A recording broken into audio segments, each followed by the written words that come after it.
welcome to the Borealis Show. Thank you so much for tuning in again. You can watch us over Facebook Live or download the Jazz FM app where you can watch us on your computer or your TV screener at home even. And I hope you all had a good week. It's very cold here in Lethbridge now, and the winter has finally kicked in. And I must say, today I don't even have my little notebook here. I have my sweetheart sitting next to me, but that's all I have. I'm not very well prepared because these last couple days have been very intense and even disturbing for me.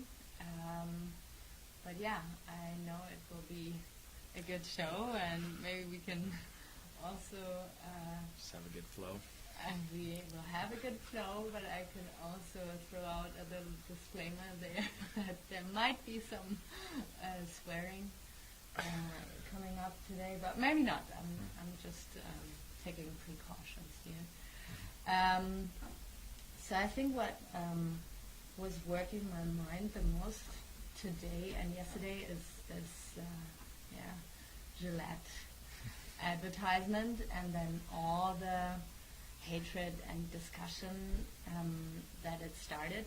And I don't really care if it is good advertisement for Gillette, but I care what some people think and feel about this.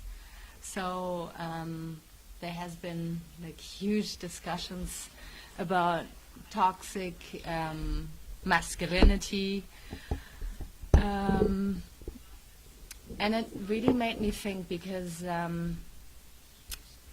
don't know if by now you know how I kind of think about femininity and masculinity, but I have a lot of compassion for men, and especially men who learned or had to suppress pain and became more angry people than is maybe necessary.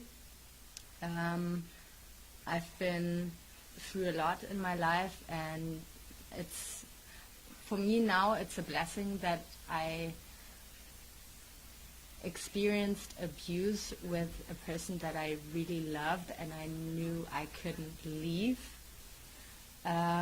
because it forced me to stick around and to make them, not to make them, but to understand them. So I learned how to analyze and pick through and even destroy or shed or cut through the bullshit in order to see what is going on in a bully. And I don't want to say that I got it all figured out now and I'm protected for life, but I know that most of the people that run around and are bullies and mean to others experienced something really intensely bad or negative in their childhood or in their youth, and it's their way of compensating. So where do I want to go with this? When we talk about domestic abuse, rape, for me these are just symptoms. So if we talk about rape and a woman was involved, or domestic abuse and a woman was beaten up, that's a symptom for me. For me, yes, this woman has to be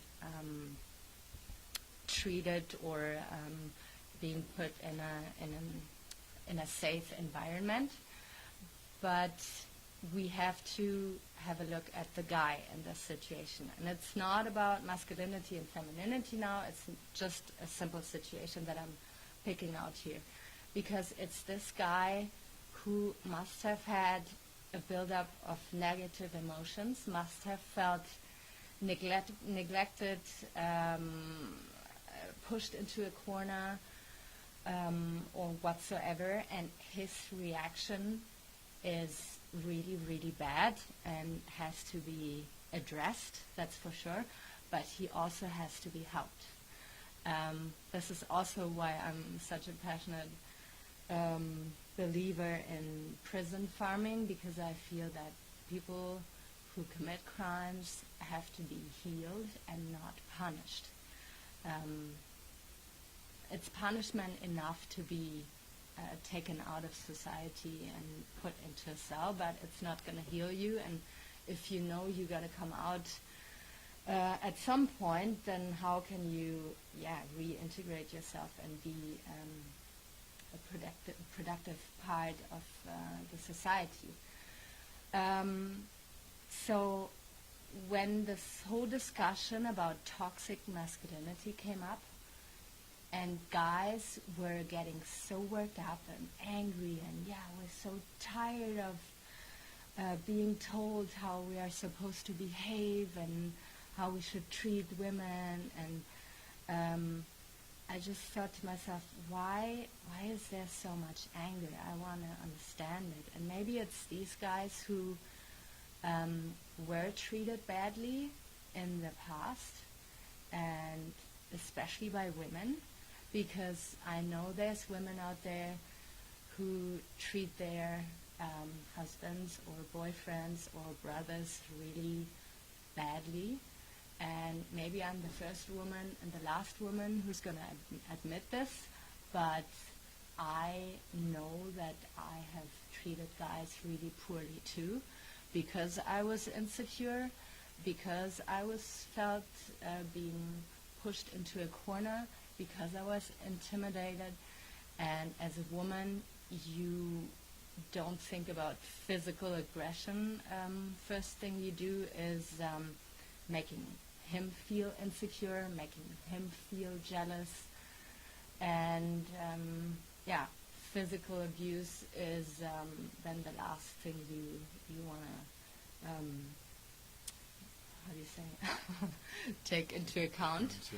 But it exists out there, and I just want to raise awareness today and in the future that there is intense emotional abuse against men going on out there, and also physical abuse. Believe it or not, I know a couple people out there who had to go through this, and just think about any guy you know and like, and if they would come out with that story, because in our society it's pretty much impossible nowadays, I find. And so I don't want to say that all the bullies are kind of victims from their past and have to be healed and helped, but some of them had to go through intense shit and had no one to talk to, and still carry that pain around with themselves, and are angry at women because now women can come out and talk about their abuse, and guys can be looked at and seen as the evils. But it also happens on the other side, and maybe you could see how desperate I am, because I have no solution, but I believe that conversations can help, and women approaching guys with more understanding when something happens, when something goes sideways, that you ask questions and confirm and don't make assumptions, and give the guy a chance to express himself and encourage him to talk about how he feels, because I feel for so many young boys, they are being told that they shouldn't be that loud, they shouldn't be so aggressive, they shouldn't be so rough, or they should be differently. So of course an adult male, then what is he gonna think that he is. Like, who am I when I'm an adult, and then especially who am I in a relationship? Yeah. How am I gonna make the, the switch to Mr. Tilsley now? I know you followed the toxic masculinity discussion as well. I know you went through some stuff as well, and as usual, you share as much as you feel comfortable with. Yeah. I also wanted to address the depression. Depression that we can see and feel, and suicide even that's happening not far away from us. And what are your thoughts right now when you listen to me? What do you feel like sharing? It's this is a very tough conversation, like a tough topic. Lately, the last few days for me, it's been interesting just seeing a lot of what's going on social media. I know I kind of put my thoughts out there on Facebook a couple days ago with the old Gillette ad and everything that went on there, and it's just kind of spreading like wildfire. Obviously, that is just a huge boost for them as a corporation, so I'll just throw that part out there right away, and we can put that to rest, because, I mean, that's probably the main purpose of that ad. But the other side of it, and this is why I felt sharing my thoughts on, is that it kind of, it opened up conversation, so kind of what you were just speaking on earlier. But the challenge is that the conversation is, I think, the majority of it is negative, from what I'm seeing on social media. So it's become like a very, again, it's an uncomfortable topic. It's, especially when men feel so alienated in this, day and age. It's really kind of brought out, I think, a lot of negativity from the men. I think it's just that reaction, because we feel like we've been suppressed for, like quite a while, especially when you had, you see women, like they're able to communicate. They can get their, they can just get things across better and accept, certain things. Whereas I find men, it's, as soon as we feel like we've been hit after we've been quiet, it's just, all of a sudden we fight back, and, you're going to say some hurtful things or whichever, right? And it's maybe not helping the situation. So, and I think what's difficult in this one is just seeing men, treat other men like shit. Yes. Let's say, because if some men look at this ad and they think, we could do better, you're seeing, the other side where there's other guys that are just quick to, cut you down. They're quick to say, this is just a bunch of bullshit. We're all just being, this was a total, kick to the groin, so to speak. And it's just another win for the ladies. But to me, I looked at this as maybe a step towards, men speaking up, and doing it in a way that I think is, that is going to, make other men open up to, past scars or, situations that they've gone through, and that they're still maybe dealing with on a daily basis. So just let them know that they're not alone, and you can go through some really negative and crappy situations. I know I myself have been through my stuff, and I'm still continuing working on it.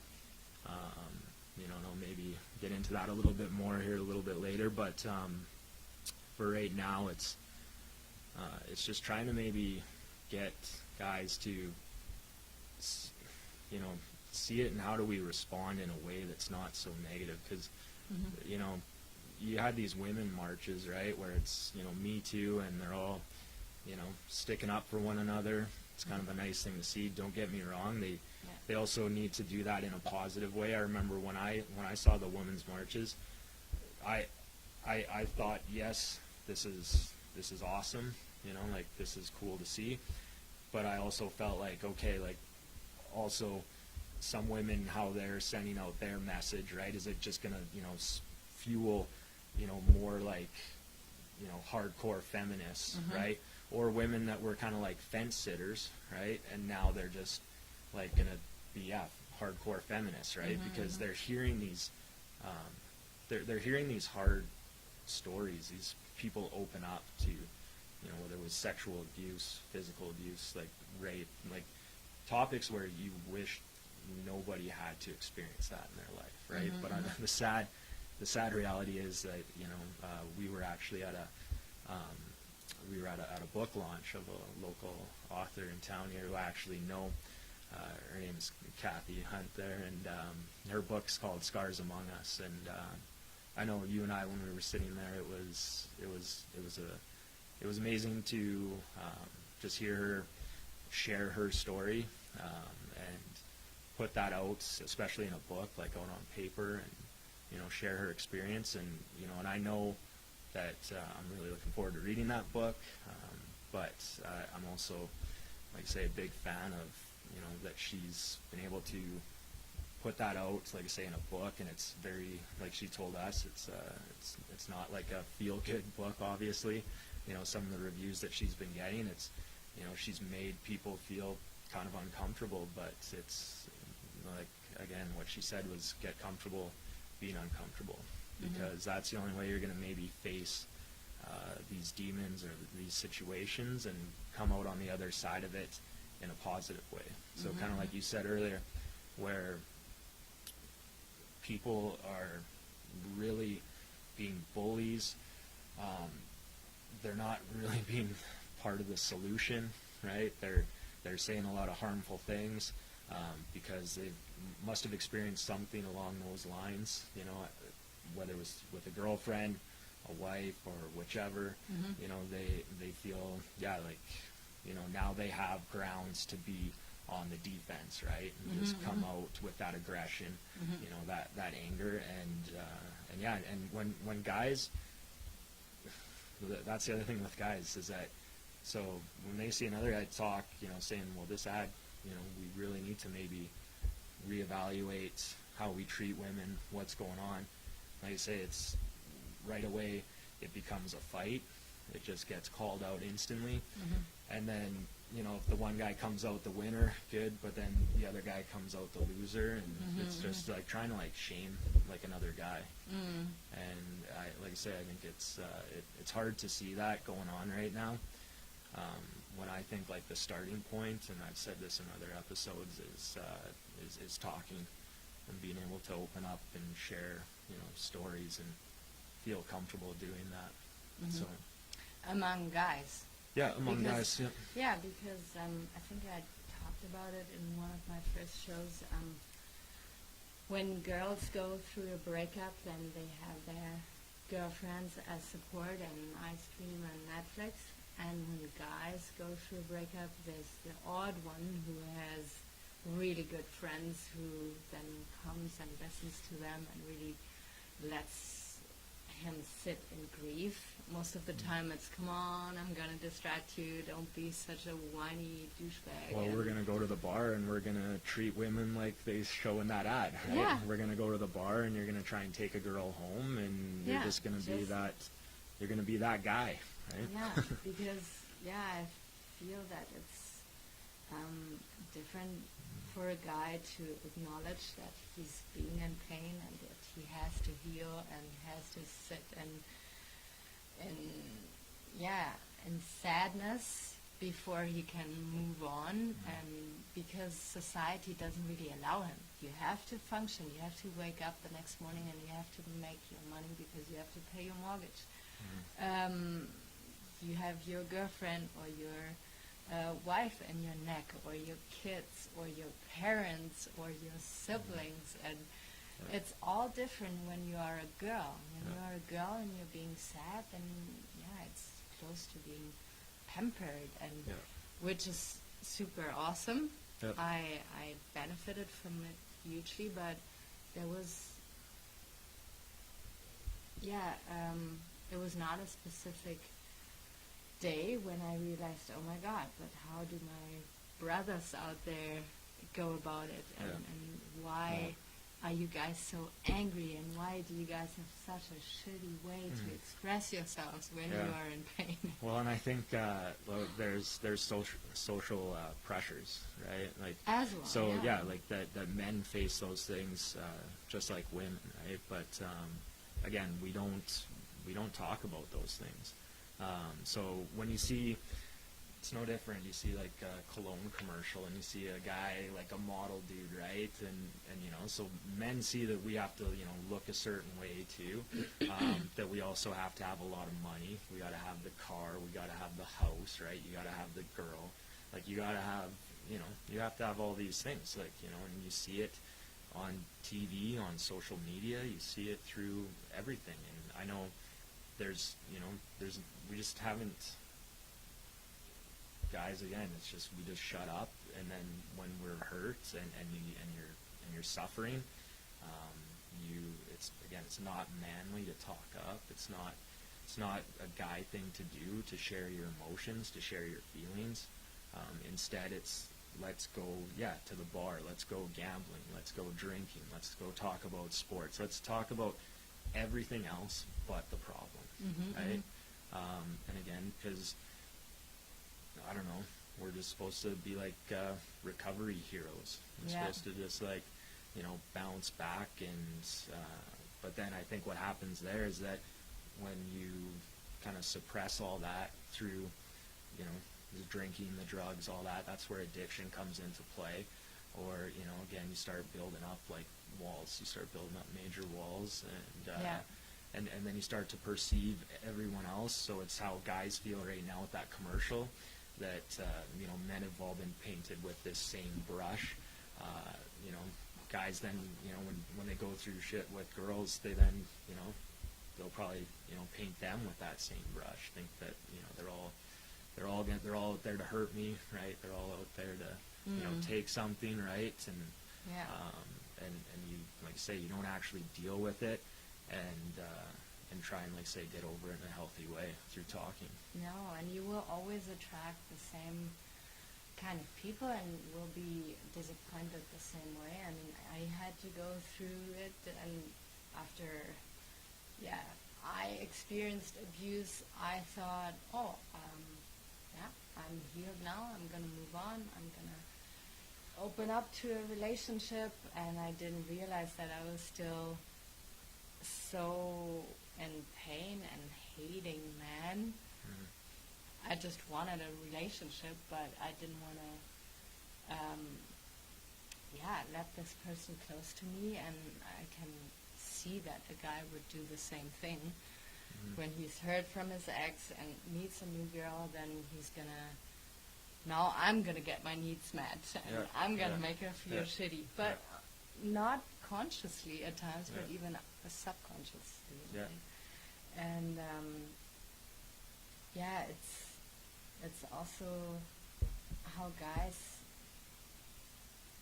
want to be perceived as a provider at times. I mean, when you have a young family, or when you just got married, you think, oh my God, now I have this role and I have to be the provider, and you cannot show weakness, not only with your partner. And I feel, even if it's a very healthy relationship and you know you can talk about everything with her, if your perception about yourself, if you define yourself through being the provider, you will not allow yourself to hate your job, to be unemployed, even if it's just for a short amount of time, and like finding yourself again. You will hold on to this position to your own detriment. Can you see that or not? Yeah. Oh yeah. That, even if you... What's this thought of like security? Yeah, but you at the same time are getting more and more depressed because you know that you're on the wrong path. Yeah. But you cannot get out of there. It's like a... I mean, it's like you have like a security blanket, but it's actually kind of like suffocating you. Yeah. It's just like closing off what's possible, what you could be doing, what changes you could be making. Yeah. But I think that is where, there's really tough decisions at times that people have to make, to move in a positive direction. So whether that's ending a relationship, changing, jobs, doing like big things. And what's unfortunate is that sometimes when people make those decisions, they can get a lot of flack. They can have to like hear about a lot of negativity from that. So whether that's from family, other friends, or just even like through word of mouth, right? Because people will always kind of wonder, like, well, geez, like, why did that person do that, right? Like, who would have, that seems crazy, right? And especially if they're in, like, a job where they got a pension and they got this security and all that stuff, Yeah. But because it's almost like that's what we should be striving for in today's society, that, because the economy and, a lot of the time people always say, well, it's, you're lucky to have a job with everything that's going on right now and this and that. So it's, be grateful for what you're doing and just accept it, right? And go to work and grin and bear it, like you said, and then eventually it slowly eats away at you. And then sometimes some people will, make that change and take that leap, where some people don't. And, do you regret that years and years later, and kind of what goes through your mind there? I think on both sides there's, major, mental, struggles that are going to come from it, but, you work through it, I guess, and, hopefully if you make that change sooner than later, you don't deal with too much black or anything, because we really do only have one life, and, you got to live it to the best that you can. And again, sometimes that means making really tough, difficult decisions. But and like I say, especially for guys, we're meant to put our feelings and our thoughts aside for the betterment of wife, girlfriend, family, all that stuff, right? And I think that's where emotions can get the best of someone, and then where you see this commercial, and where if you are like a guy that I've probably seen guys that post some pretty upset things about it that I know are not those guys, but they see that and they're just taking it as a shot, right?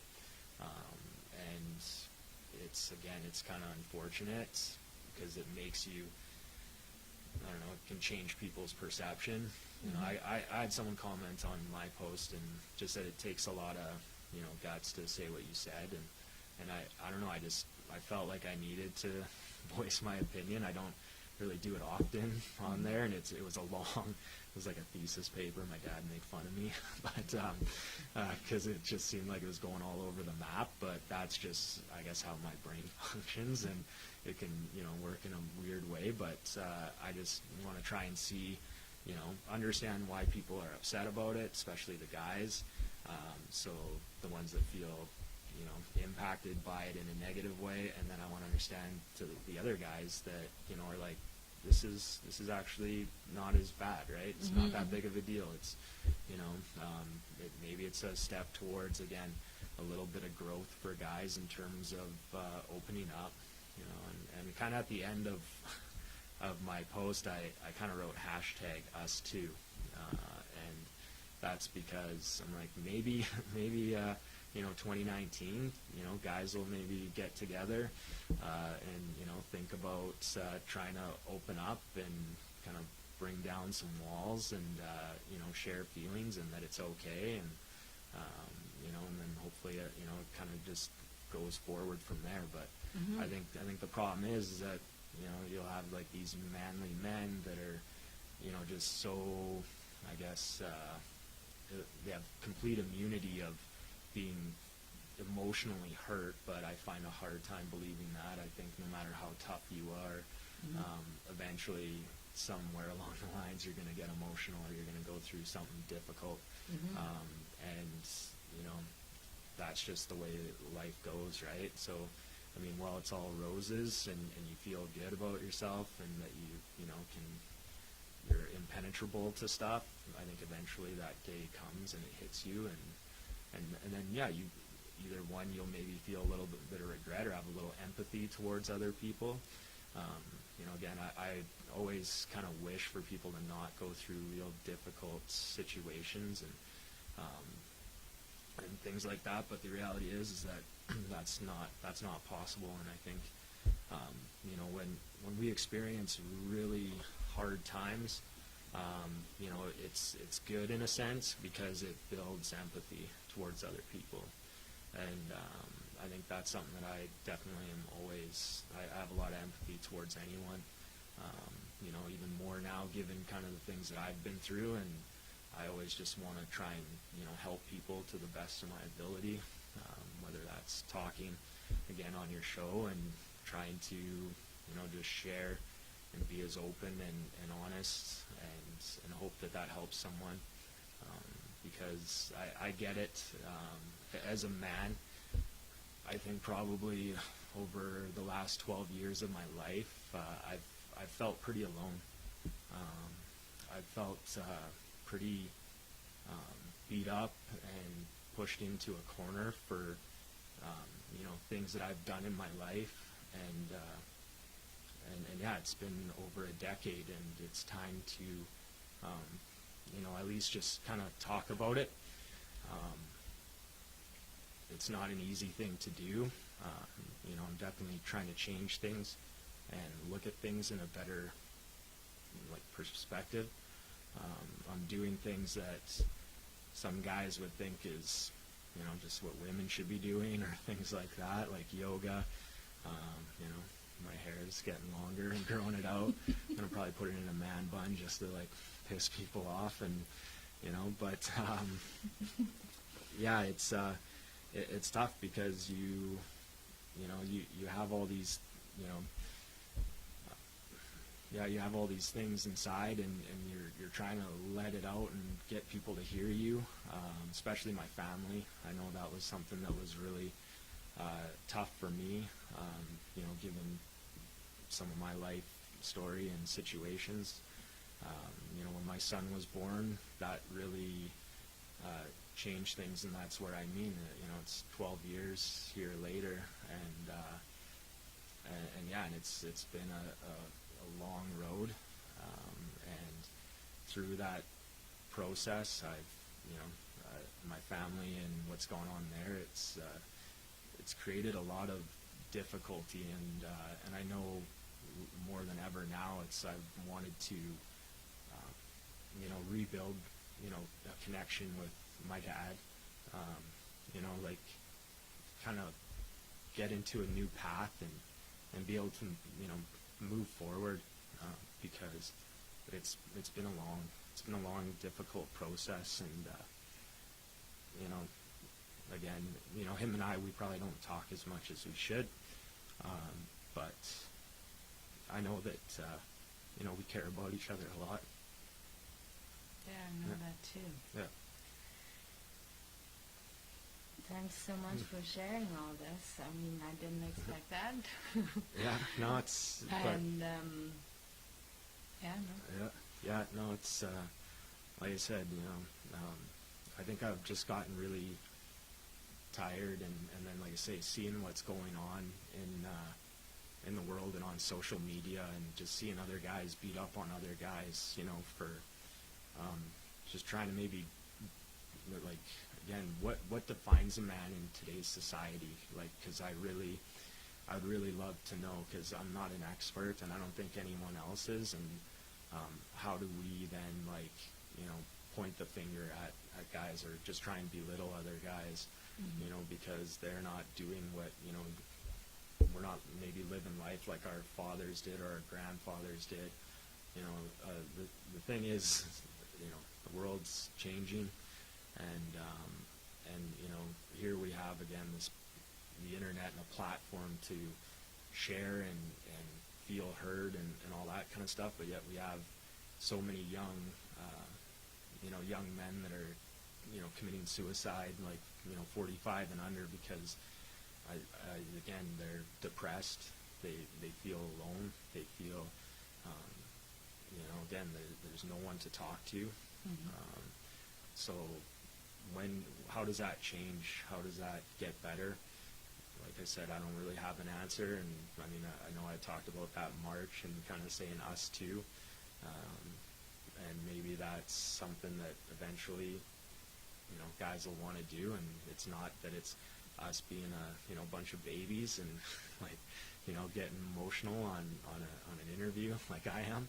I think that's what guys need to do. I suppressed a lot of these feelings through training, drinking, drugs. I used a lot of those things to distract myself from what was going on inside, and then when it all comes to a head, you definitely, it's a pretty dark place, but it's something that I'm willing to go through to get to that other side, and on a good side. Because the tiptoeing around just hasn't worked. So again, that's where I say, drugs, alcohol, using those as a distraction, even my relationships, that's where I think on one of my first shows I talked about how a harsh lesson learned for me was that that's sex was that was love. That is that's not been the case for me, and that's been a hard lesson to learn. And it's I wish looking back, you think, man, I wish I knew that years back, but you were just getting by with what you thought you knew. And now I don't try and think negatively of who I was back then, but just wow, those were interesting choices you made and decisions you made. But now you're here, and how are you going to move forward? What kind of path are you going to go down now? And yeah. Thank you so much for sharing all this, because I know this is how people can see who you really are, and treat you how you want to be treated, understand you better. And guys out there who are watching tonight who have been through similar stuff know now that they have a brother out there who would not judge them, who would just hug them and give them, make them feel less alone. And this is all what my show is about, that I want to make people feel less alone and help in the healing process. And I think because you ask, why do guys attack each other? If I remove myself and look out of Bert's perspective, I would just think because they are angry at each other for not being there for each other, because they know if they could share themselves like you just did, then they would feel less alone, then they would feel more understood. But it's all made so difficult that it's the guys have to bottle up and not share their pain with us and fellow brothers. And I hope there's some women out there watching tonight as well, and know that it doesn't matter if you are in a relationship or not, if you are bisexual, heterosexual, or gay. You have a brother, you have a cousin, or you have a neighbor, and can you see something good in him? Can you understand him just a little bit better? Can you give conversations a little more depth and yeah, try to really understand the person you are living with, because we're all somewhat connected, and I think that would help a lot already. And yeah, choose your friends wisely. Yeah.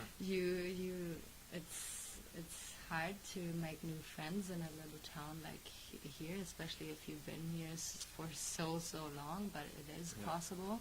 Yeah. And you made some great new friends, and you have like incredibly fun and great old friends from way back. Yeah. And it's beautiful what you just did, and I respect you so much. And I know your dad might not listening or watching this tonight, but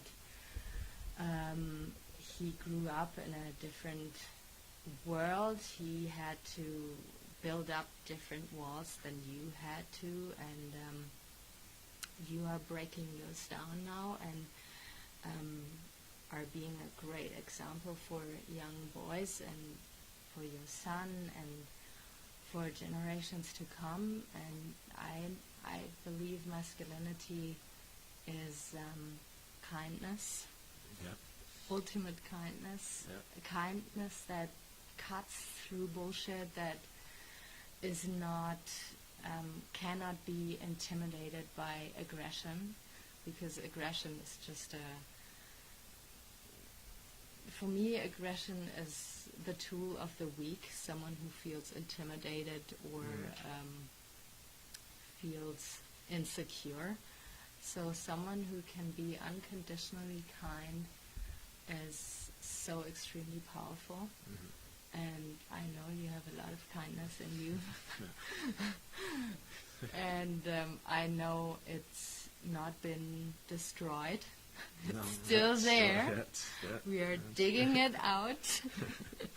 And I know that if through my show, or through this experience now, you learn that it's okay to talk about your stuff. You're not going to be judged. You're not going to be... I mean, I think, sorry to catch up kind of thing, but I think that's kind of one of the hardest things with guys talking is, being judged, and, especially, I know me, coming from Lethbridge, being born and raised in, small city, that it's, people, quite a few people maybe know you through word of mouth. Like say you got acquaintances, and you got friends, and then you got like your really close friends, and you start to build new friendships, things like that. And what I've learned is, I think as I get older, is, and it's no offense to any friends or anybody, but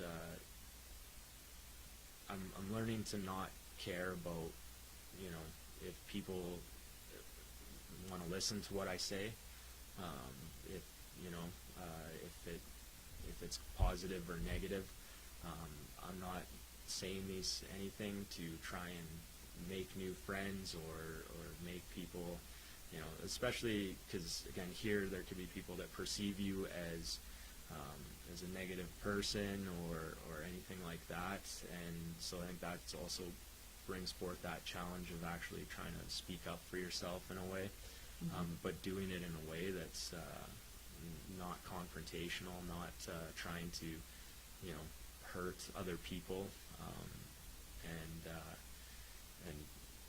at the end of the day, I'm just trying to, work on things and share things, because I know I've heard other guys talk about some situations, and, I've been lucky enough to hear them share stuff with me, and that they feel comfortable enough to do that, and I feel it's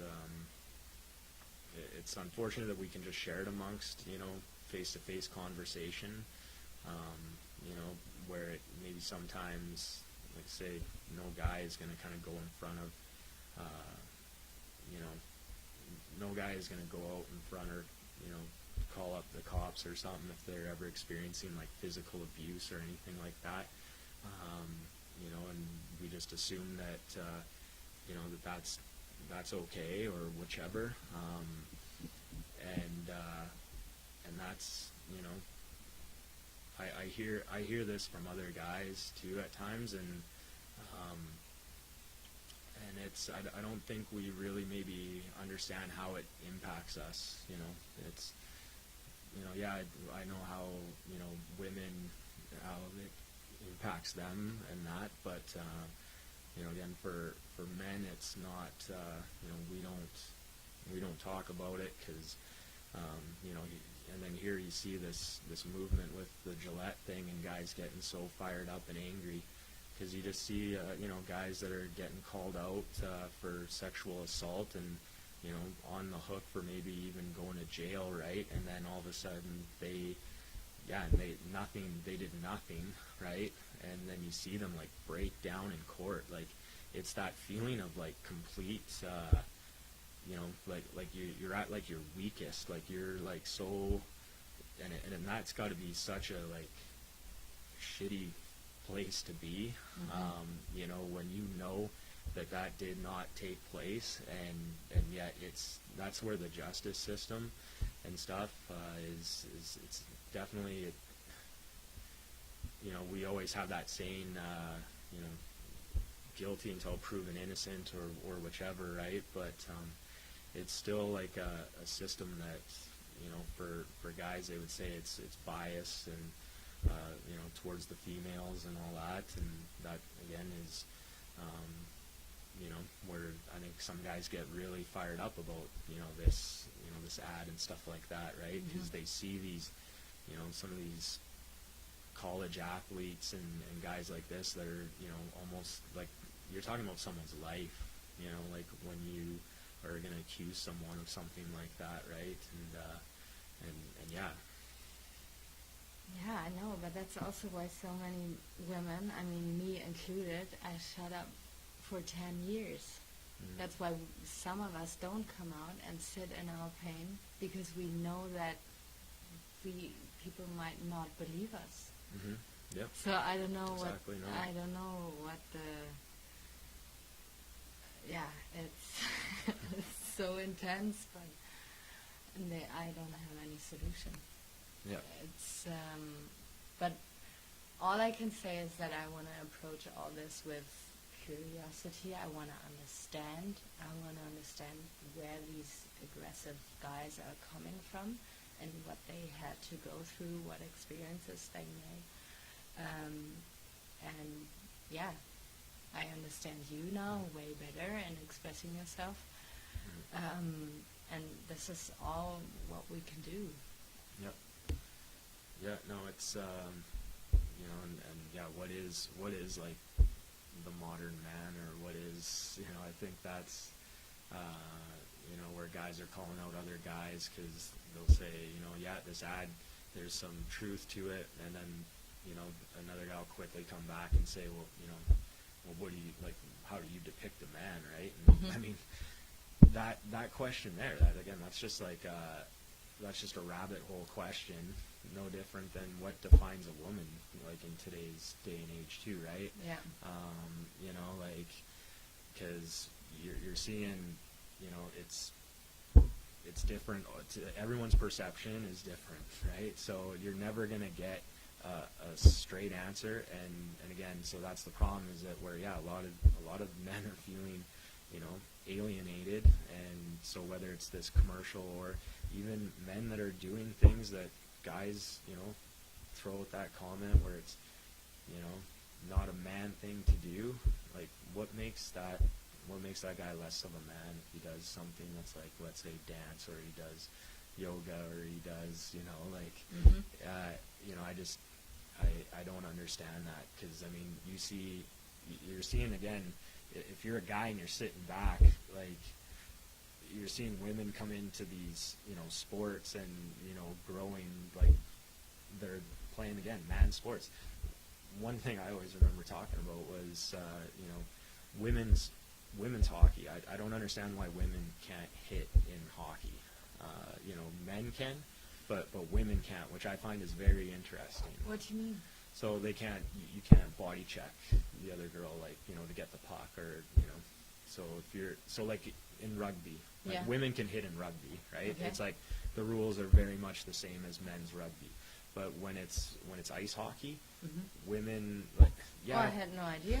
Yeah, no, like I think, well, yeah. Because they you're, know you're from they Germany. would, yeah, I'm from Germany, everyone knows by now, but because maybe they would kill each other.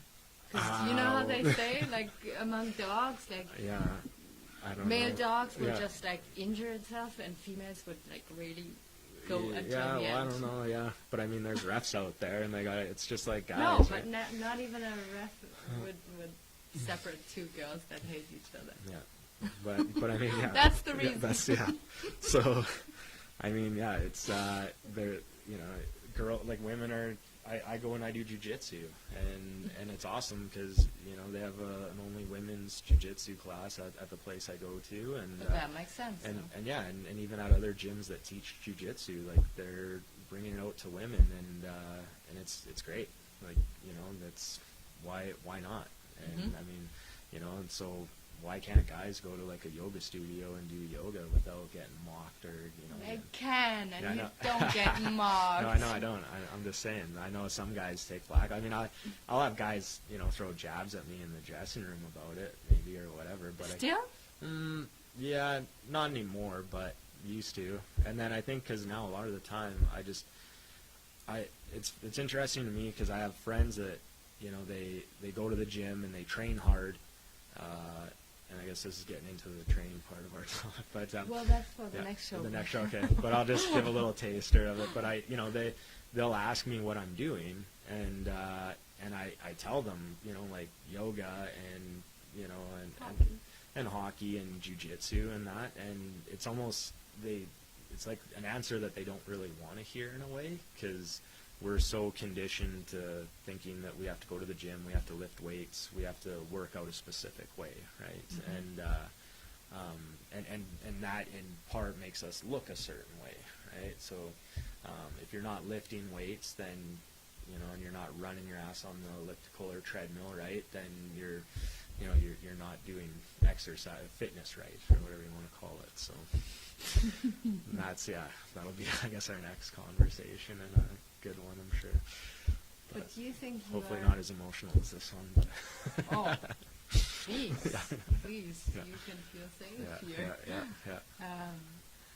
Yeah, man, great. Mhm. I had no clue what we were going to talk about today, And but we just winged it today, and It yeah, was really it was good. quite, yeah. Should we find an end? yeah, sure, I think so. the boss is... Yeah. I think we used up our 50 minutes of fame. Yeah. Thank you so much for listening, watching tonight. It was great talking to Jason here, and I hope we could make you feel not too uncomfortable, somewhat uncomfortable, but also have compassion for your fellow brothers out there, and that's it. See you next week, and have a good weekend. Bye-bye. Yeah.